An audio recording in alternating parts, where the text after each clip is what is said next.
Општина Струмица е дел од вториот самит за поттикнување на женското претприемништво што го организира Националната платформа за женско претприемништво. На конференцијата во Скопје презентирани беа досегашните документи и чекорите кои општината ги има преземено на ова поле, меѓу нив и првиот формиран совет на жени претприемачи. Морам да истакнам дека општина Струмица го создаде локалниот совет за женско претприемништво и градоначалникот Костадин Костадинов е првиот председател на ваквиот совет и со тоа ја покажува максималната заложба кога станува збор за женското претприемништво. Исто така морам да нагласам дека општина Струмица е прва општина која што има изготвено и стратегија за поддршка на женско претприемништво со одредени стратешки приоритети и активности. Истата е со важност 2019-2024 година.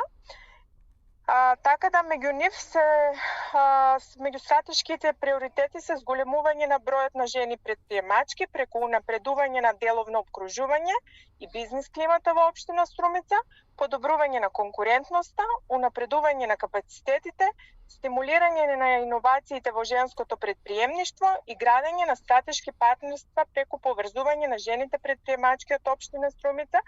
Маселковска вели дека досега има резултати од поттикнувањето и подобрувањето на положбата на жената во општеството и во локалната заедница.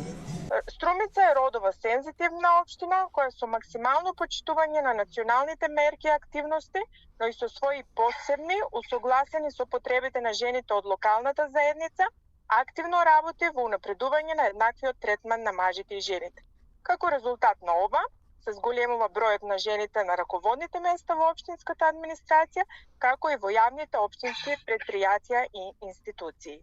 Инаку самитот во својата програма има вклучено 4 панел дискусии во кои целокупниот фокус е женското претприемништво, предизвиците со кои се соочува, добрите домашни и странски практики. Ке се дадат и насоки за многу важното младенско претприемништво, а ке бидат представени документи за креирање политики со секторите на финансии и жените во дигиталниот свет. Како што е најавено, ке биде представен и барометарот за 2022 година за женско претприемништво.